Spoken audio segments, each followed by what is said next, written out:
Hello, everyone. Welcome to Celsius 233, your go-to place for fiction book summaries. Today, we will journey through Prince Caspian by C.S. Lewis. Prince Caspian, published in 1951 by C.S. Lewis, is the second book in the Chronicles of Narnia series by publication order and the fourth chronologically. It follows the Pevensie siblings return to a changed Narnia, where they assist Prince Caspian in reclaiming the throne and restoring Narnia's splendor under Aslan's guidance. This tale blends faith, courage, and the fight for justice in a magical land. Plot summary. The Pevensie siblings, Peter, Susan, Edmund, and Lucy, were waiting at a quiet country train station, ready to part ways for their respective schools. The platform was empty save for their luggage and a lingering sadness that the holidays had ended. Suddenly, an inexplicable pull yanked them from the platform, drawing them into a swirling sensation of magic.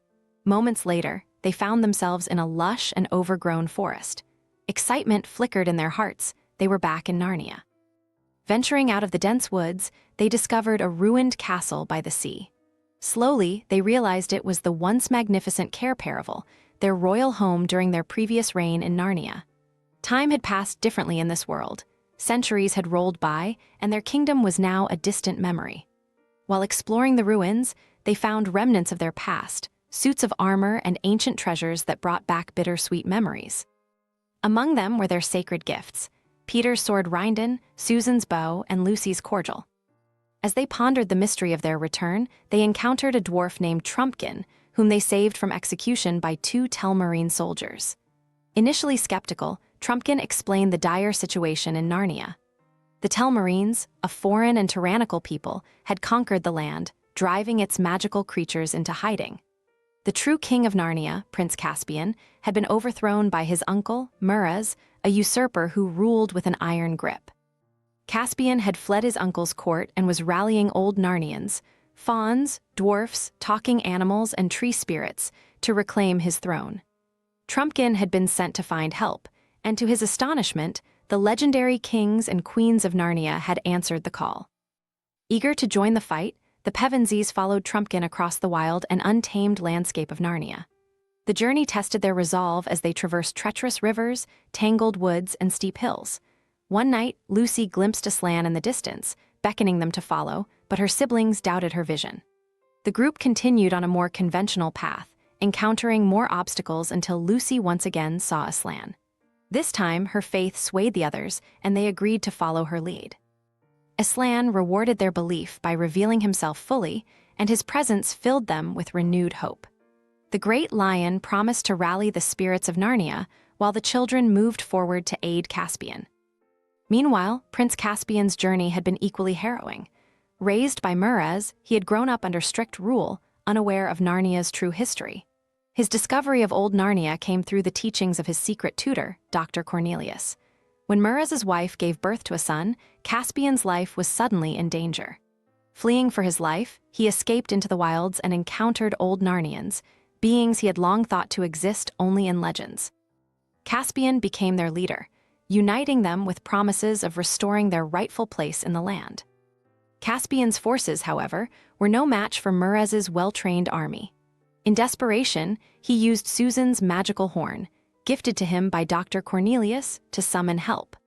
The horn's call had drawn the Pevensies back to Narnia, though neither Caspian nor the siblings had known the exact nature of its power. The growing rebellion gathered at Aslan's How, a sacred place built over the stone table where Aslan had once been sacrificed. There, Caspian met the Pevensies, and their reunion brought renewed strength to the weary Narnians. Despite their combined efforts, Immerse's forces vastly outnumbered the rebels. To avoid unnecessary bloodshed, Peter proposed single combat, a duel between himself and Immerse to determine the rightful king. Reluctantly, Immerse accepted, goaded by his scheming lords who sought to use the duel to their advantage.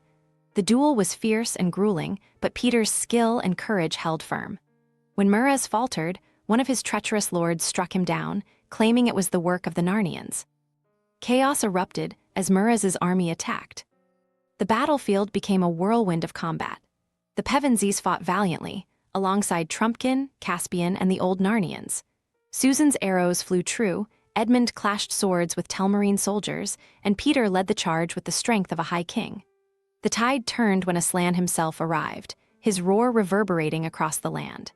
Accompanied by awakened trees and river gods, Aslan's presence overwhelmed the enemy forces, many of whom surrendered or fled in terror. With victory secured, Aslan restored balance to Narnia. He crowned Caspian as King of Narnia, acknowledging his courage and commitment to justice.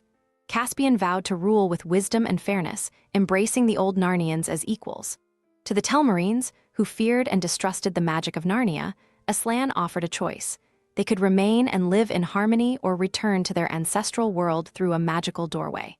Many chose the latter, stepping into the unknown with Aslan's assurance of peace. As the dust settled, the Pevensies realized their time in Narnia had come to an end. Aslan gently told Peter and Susan that they would not return, for they had outgrown this world.